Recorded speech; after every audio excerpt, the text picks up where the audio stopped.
વડોદરા દ્વારા વડોદરા જિલ્લા કલેક્ટરને પુષ્પગુચ્છ આપી અભિવાદન કરવામાં આવ્યું। વડોદરા જિલ્લા કલેક્ટર વ્યસ્ત હોવાથી ડેપ્યુટી કલેક્ટરને પુષ્પગુચ્છ આપી અભિવાદન કરવામાં આવ્યું।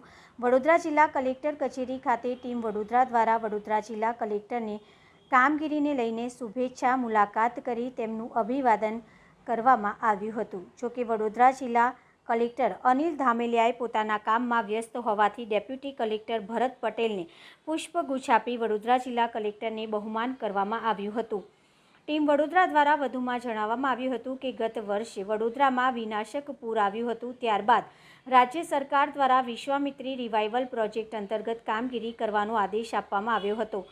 100 દિવસના અંદરના આ કામગીરી પૂર્ણ કરવાની તાકીદ કરવામાં આવી હતી। ત્યારબાદ આ પ્રોજેક્ટમાં આરટીઆઈના માધ્યમથી તેમજ અન્ય વિગતો એકત્રિત કરી આ પ્રોજેક્ટમાં ભ્રષ્ટાચાર થયા હોય તેનું આવેદનપત્ર વડોદરા જિલ્લા કલેક્ટરની ટીમને વડોદરા દ્વારા આપવામાં આવ્યું હતું અને વિજિલન્સ તપાસની માંગ કરવામાં આવી હતી। ત્યારે વડોદરા જિલ્લા કલેક્ટર અનિલ ધામેલિયા દ્વારા આ ફાઇલ સ્ટેટ વિજિલન્સને મોકલી દેવામાં આવી હતી, જેથી ટીમ વડોદરા દ્વારા વડોદરા જિલ્લા કલેક્ટરની વડોદરાની ચિંતા સાથેની આ સરાહનીય કામગીરી બદલ આજરોજ વડોદરા જિલ્લા કલેક્ટર કચેરી ખાતે આવી તેઓનું પ્રોત્સાહન તેમજ અભિવાદન કરવામાં આવ્યું હતું। ટીમ વડોદરાના લોકો વડોદરા જિલ્લા કલેક્ટરની પડખે ઊભા રહેશે। ઘણા સમય પછી વડોદરાને નવા પ્રામાણિક કલેક્ટર મળ્યા છે તેવી વાત ટીમ વડોદરાના અગ્રણીઓ દ્વારા કરવામાં આવી હતી।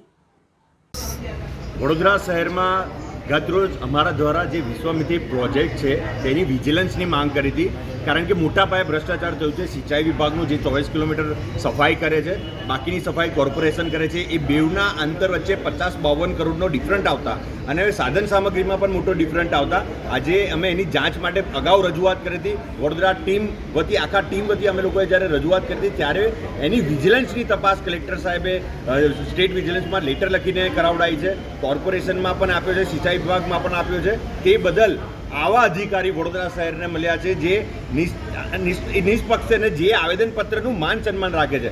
અગાઉ અન્ય કેટલા બધા કલેક્ટર, કેટલા બધા અધિકારીઓ મળી ચૂક્યા છે જે લોકોના આવેદનપત્રની આટલી ગંભીરતાથી લેતા નહોતા, પરંતુ સાહેબે જે રીતનું ગંભીરતાથી લીધું છે તે બદલ ટીમ વડોદરા આખા વડોદરા વતી સાહેબનું શુભેચ્છા અને સન્માન માટે અમે આજે અહીંયા આવ્યા હતા। સાહેબ મિટિંગમાં વ્યસ્ત હોવાને કારણે, એમના બિઝી શિડ્યુલ હોવાને કારણે અમે ડેપ્યુટી કલેક્ટર સાહેબને સન્માનિત કર્યા છે અને સૌ કલેક્ટરની ઓફિસના સૌ કોઈ લોકોનો અમે આભાર વ્યક્ત કરીએ છીએ કે નિષ્પક્ષ જાંચ માટે અમે રજૂઆત કરી છે। હવે વિજિલન્સની ટીમ આવશે અને અગાઉ જે કોઈ નેતાઓ છે, અધિકારીઓ છે, કોન્ટ્રાક્ટરો છે, જેમની પણ મિલીભગત છે, કરોડો રૂપિયાનો ભ્રષ્ટાચાર છે, એ અગાઉ સ્પષ્ટતાની સાથે સામે આવશે। ગત વર્ષે જે વિશ્વામિત્રી નદીમાં પૂરના પાણી આવ્યા હતા, લોકો ભૂખ્યા તરસ્યા રહ્યા, 3 દિવસ સુધી બાળકો પણ ભૂખ્યા રહ્યા અને આ જોતાં ગુજરાત સરકાર દ્વારા વિશ્વામિત્રી નદીને પહોળી કરવા માટે નાણાં ફાળવ્યા અને નાણાં ફાળવ્યા બાદ વડોદરા મહાનગરપાલિકા દ્વારા વિશ્વામિત્રી નદીને પહોળી કરવાનું જ્યારે આયોજન કરવામાં આવ્યું ત્યારે આ આયોજનમાં ક્યાંક ને ક્યાંક મસ્ત મોટા ભ્રષ્ટાચારો થયા છે। એના અમે દસ્તાવેજી પુરાવા વડોદરા શહેર કલેક્ટરને આપ્યા છે, સાથે સ્ટેટ વિજિલન્સની તપાસની માંગણી કરી હતી અને વડોદરા શહેર કલેક્ટરે સ્ટેટ વિજિલન્સ માટે આગળ મોકલી આપ્યો છે।